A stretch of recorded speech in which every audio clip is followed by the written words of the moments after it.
Well, hi there, racing fans, and welcome to another edition of Winning Ways, where we're going to bring you up to date with all the information of the racing of the past week. And in the hot seat today, none other than the illustrious Andrew Harrison. Oh, I like that, James, illustrious. Yeah. Well, you seem to be a damn good stand-in, you know, because that left can get a bit boring. Yeah, we have to wind him up every now and then. Because we were in the army for a long time, that's why we lost the war. Yeah. Apparently you guys were in the army, and when they said that you were going to Angola, the Angolans just packed it in. They did, yeah, they just left us alone. It was a lovely time. I spent 18 months. Pleasure. Andrew, big business going on at the moment. You're in charge of Parade Magazine, and we'll chat about that later. But it's been a good week's racing. It has been a good week's racing, even though it's been off-season. So yeah, there's always something coming through, which is nice to watch. Well, what I must say is that the off-season is not the off-season it used to be. In the old days, you used to have very poor horses running and very poor maidens and that. These maidens that they're stepping out, Laf stepped out a maiden yesterday, Silvano filly. Yeah, which absolutely doddled in. She looked like a cracker. James, it's unreal. I mean, people... We seem to say, well, we're running out of horses, there's no owners, but there are a lot of horses around. I mean, if you look at all the first two maidens on the race card, especially in KwaZulu-Natal, they're always 4 or 5 unraced, smartly bred, and you just wonder where they've been hiding. Who's complaining? Who's complaining? Well, we're going to go into our 3 to follow, and we'll have a look at a couple of these smart maidens.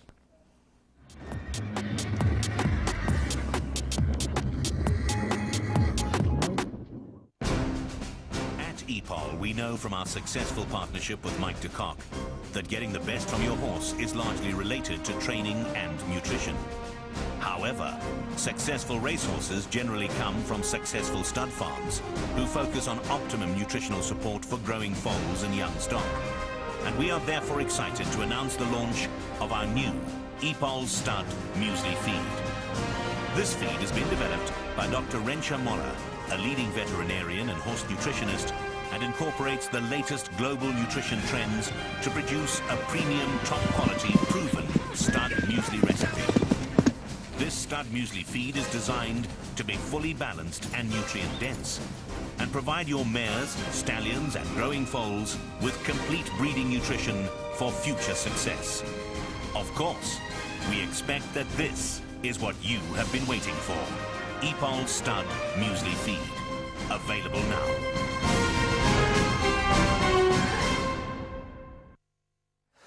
Well, we're going to go to Turfentine Saturday, and as Andrew said, Turfentine seems to be out of season at this time of the year, but it certainly wasn't as far as some of the maidens were concerned. We're going to go to race 2, which was a maiden juvenile plate, 1,200 meters. Remember, they're racing on the inside track. We're going to pick up Roy Mudley's runner, was a first-timer, Roy Royale. This is a nicely bred horse. We'll chat through the race, Andrew, and I think he's a very nice horse. Didn't get away that smartly, but in position. He's in the Roy Mudley colours. He's just there with a sheepskin nose, gets up into like 3rd or 4th place now, perfectly placed on the fence. I think Holy Roman Emperor, I think he's going to be the first sort of a sire. I mean, he took out the place of Gorgeous George Washington, who was firing blanks, and the Coolmore quickly swapped sires.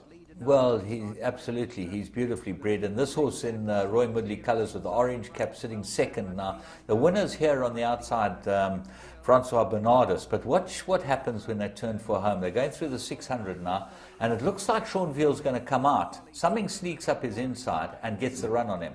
Now he's really tight. He's trying to push through that gap, Yeah, and I think the horse lost momentum. The winner, Francois Bernardus, goes on. Night Embers gets the run on him on the inside, and he just seemed to have lost it completely. Now he comes back out again, and I thought that it was a run full of merit. I think this is quite a nice horse. I think when you're your first time at the racetrack and you lose momentum like that, you've got to come on from there. Well, he just kept on plugging on, but he was obviously fancied in the betting. I liked the way the horse went down. I liked the way he looked in the race, and there was form in the race. Those two that ran first and second, not bad. So let's keep with that one. In Johannesburg, we're going to now go to KwaZulu-Natal, and we start with the first race, maiden plate for 3-year-old fillies, and this was interesting. We picked up the second horse, Mystical Maxi. Now, this is Mythical Flight's half It's sister. half sister by Trippy. That's Yeah, right. by Trippy. Rumoured to be unbeatable. Unbeatable. Yeah. Yes. And let's go and pick him up at the start. She's drawn on the outside. Now, I don't think the going was as good on the outside. It's always at Scottsville, it's difficult. No one really wants to go down the outside because traditionally the going is not there. So you sort of wonder if a horse with a decent sort of pace goes down the outside, they probably and wins. Everybody will move to the outside. But if you look here, the horses on the outside are 4, 5, certainly 3 or 4 lengths behind. They Lap's are, horse, yes. Lap's filly's in front now, the Sylvina. She's absolutely cantering along in front. And Mythical Maxie's quite a long way back. No, she is. And it's only when Anton moves it towards the middle that she starts to kick on a bit. Well, yeah, she does run on, but the race is won here going through the 300, and the filly that won, Volant, might be a very nice filly. She looks a nice filly. She definitely does go. And Julius, he did a nice job. Well, there's certainly 2 horses that ran behind it. Supergirl was one we tipped as a horse to follow. Looked like the race might be too strong for her. Here we are. Michael Roberts has had 1 run. Mythical Maxie gets up to run second, and got to improve from that. Definitely have to improve. Okay, so Mythical Maxie definitely looks like an improver. And as we said, there's some really nice horses out there running. Now, let's go to the next race. Now, I don't often find stables like this that we can find a horse to follow. This is the 1200 meters maiden plate race 2.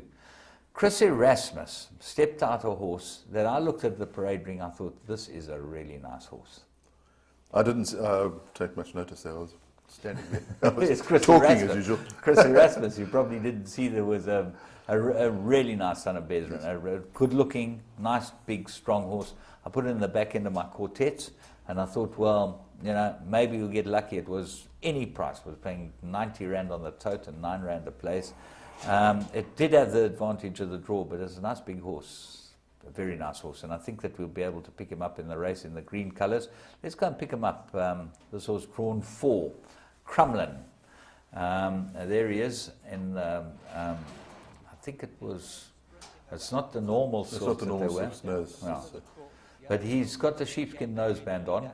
He's Cool raised- Style was virtually in front the whole way with the white cap with the sheepskin noseband, and Crumlin's just behind him with the white star. And you'll see he goes down the inside, this horse, and ends up running a really, really nice race. No, he's very green in the early stages. You can see he's sort of looking around and saying, what should I do? Yeah.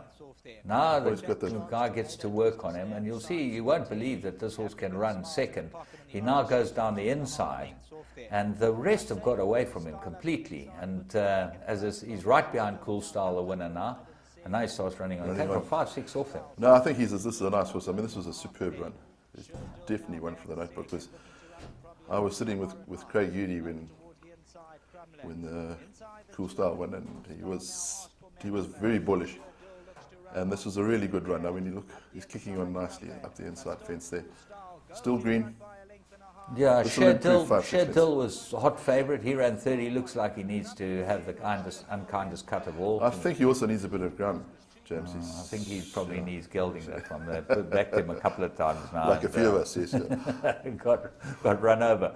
But there you are, from one of the little yards, Crumlin. I think this is a really nice horse and certainly worth following. We're talking about Emerald Cup, so we're going to be going in our blast from the past to go and see the Emerald Cup. But remember, later on, we've got the new kid on the block. Well, he's not a kid anymore, but Robbie Hill, taking out a trainer's license. We'll be chatting to him in your call. At EPOL, we know from our successful partnership with Mike de Kock that getting the best from your horse is largely related to training and nutrition. However, successful racehorses generally come from successful stud farms who focus on optimum nutritional support for growing foals and young stock. And we are therefore excited to announce the launch of our new EPOL Stud Muesli Feed. This feed has been developed by Dr. Rensha Moller, a leading veterinarian and horse nutritionist, and incorporates the latest global nutrition trends to produce a premium, top-quality, proven stud muesli recipe. This stud muesli feed is designed to be fully balanced and nutrient-dense and provide your mares, stallions, and growing foals with complete breeding nutrition for future success. Of course, we expect that this is what you have been waiting for. Epal Stud Muesli Feed. Available now.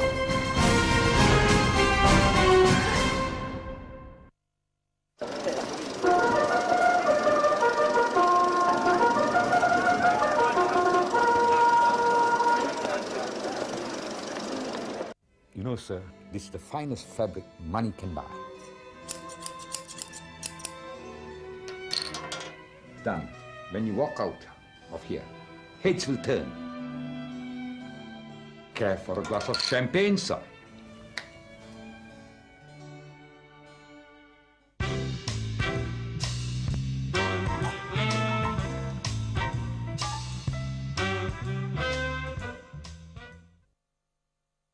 It's Emerald Cup time at the 1450 metre mark. They're all set. And the field sent on its way from that 1450 metre mark. They all seem to get away quite nicely. One of the first ones out over there is Cyber Case. Renegades moved up around that to be one of the early leaders, and they followed by Galahad's In Touch. He's a length off the leader. Sandy Beach is now racing in behind those, a few lengths off the leaders too now. They're being followed by Centaur. The Real Slim Shady, they're about 5 or 6 lengths off the leader. They're going the clappers as they turn for home in the Emerald Cup. They're being followed after those by Space Captain outside of runners. Fearless Guns further back. Alimony runs behind those. They 10 lengths off the leader. Senor Jet is racing in the middle of the course, also 10 lengths back. E-Fuel runs behind those, and Norquinco is quite far back as they come down to the 600 metre mark. Renegade leads the way to Sandy Beach, racing away in the second spot, followed by Cyber Case in third. Galahad is now being asked the question. He's in the blue cap, right in the middle. He's about 3 lengths off the leader. Punyuka is also starting to come out of the pack in the middle of the course as well. 300 metres left to go. It's Sandy Beach, the leader. He's come through, but Punyuka's coming home very strongly on the grandstand side. Renegade, Fearless Guns runs behind those, but it's Punyuka who comes to the lead with 150 metres left to go. Sandy Beach, Fearless Gun is looking to reel him in. Alimony's out of the pack and flying as well in the closing stages, but Punyuka has timed it right, and Punyuka won the Emerald Cup from Fearless Gun and Alimony behind those. They were followed further back by Sandy Beach. Galahad was after those in the running too. Renegade and E-Fuel further back in the field, and that's the call of the Emerald Cup as Punyuka, Willie Figueroa, sets him on fire to win the 29 Emerald Cup. Well, there you go, Funyuka. Well, horses for courses, Magna, St. John Gray, they seem to be the experts on these courses. I see Michael Azzi starting to make a name for himself on this sand track. James, but as you said off camera, I think balance plays a huge part in racing on the sand. If you keep your horse balanced, not jump around, they run on nicely.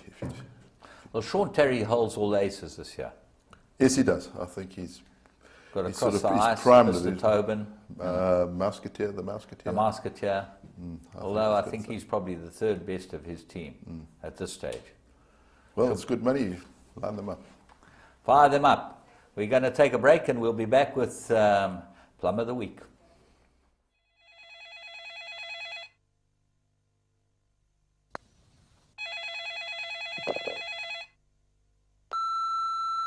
Miss Johnson, it's me. Please call me back. I have clients at the office. I don't know what to do. Are you coming in at all today? Please ring me urgently.